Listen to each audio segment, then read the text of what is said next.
Vous vous réveillez. La première chose que vos yeux voient n'est pas la lumière du jour, mais la lueur bleue de cet écran. Votre pouce glisse. Une notification. Une autre. 30 minutes passent. Vous n'avez pas encore posé le pied au sol, mais votre esprit est déjà ailleurs, fragmenté, consommé. Vous cherchez une idée de satisfaction immédiate avant même d'avoir affronté la réalité. C'est le piège moderne. Vous vous sentez vide, pourtant vous avez tout consommé. Cette fatigue mentale n'est pas un accident. C'est le résultat d'une guerre silencieuse livrée dans votre propre neurochimie. Vous croyez choisir où porter votre attention, mais qui tient vraiment les rênes? Votre volonté ou l'algorithme conçu pour la briser?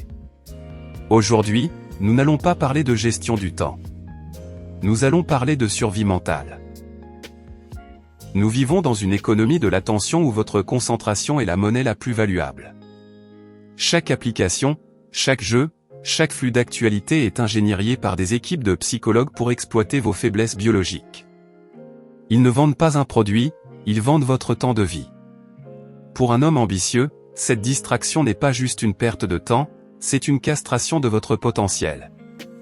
Si vous ne pouvez pas contrôler où va votre regard, vous ne pouvez pas contrôler où va votre vie. La réussite exige une focalisation laser, une capacité à travailler dans l'ennui sans chercher une échappatoire numérique. Sans cette capacité, vous resterez inconsolable. Le conflit est intérieur. C'est la guerre entre le confort immédiat et la grandeur future. Quand vous posez le téléphone, le silence devient assourdissant. L'ennui arrive comme une vague physique. Votre cerveau réclame sa dose. C'est une douleur réelle, chimique. Vous cherchez une excuse pour reprendre l'écran. Juste une vérification rapide. Mais cette vérification coûte cher. Elle brise l'état de flux nécessaire au travail profond. Chaque interruption reset votre progression mentale. Vous passez vos journées dans un brouillard de micro-tâches, satisfait d'être occupé mais horrifié de ne rien construire. La frustration monte. Vous savez ce que vous devriez faire, mais vous ne le faites pas.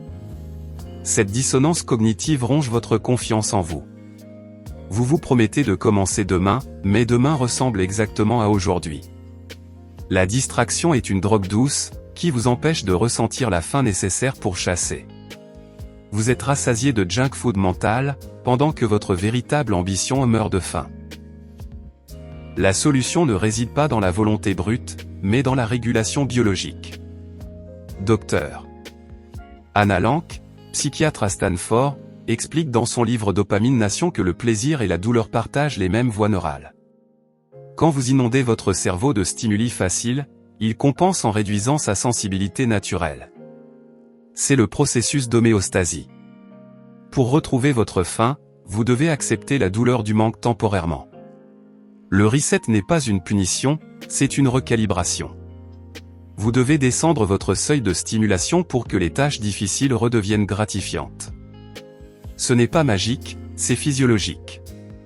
En privant volontairement votre cerveau de ces hits faciles, vous restaurez votre capacité à ressentir de la satisfaction dans l'effort. La discipline n'est pas de se forcer à travailler, c'est de se forcer à s'ennuyer jusqu'à ce que le travail devienne la seule option intéressante. C'est ainsi que vous reprenez le pouvoir sur votre propre chimie. Une fois le reset engagé, la perception change. L'ennui n'est plus un ennemi, c'est un espace de création. Vous ne cherchez plus à tuer le temps, vous cherchez à l'investir. Le travail profond devient possible car votre cerveau n'attend plus la prochaine notification. Vous commencez à finir ce que vous commencez. La confiance revient parce que vous tenez vos propres promesses. Vous ne dépendez plus de la validation externe pour vous sentir vivant.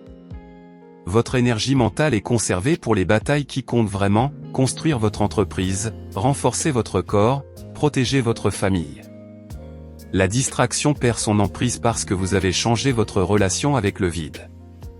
Vous devenez dangereux dans le bon sens du terme, car un homme qui peut se concentrer sans relâche est une force de la nature. Vous n'êtes plus une feuille dans le vent numérique.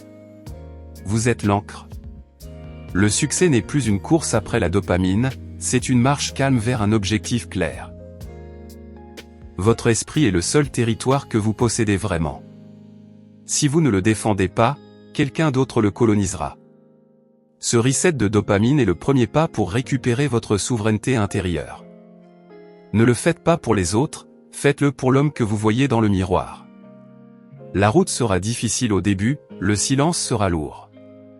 Mais de l'autre côté se trouve la clarté. Vous avez le choix maintenant. Continuez à scroller dans l'ombre ou construire quelque chose qui dure. Si cette vérité résonne en vous, si vous sentez cet appel à la discipline, rejoignez notre cercle. Abonnez-vous à Esprit de Fer. Nous ne cherchons pas la facilité, nous cherchons la force. Activez la notification pour ne pas manquer les prochaines leçons. Le monde a besoin d'hommes concentrés. Soyez cet homme. La décision vous appartient, dès aujourd'hui.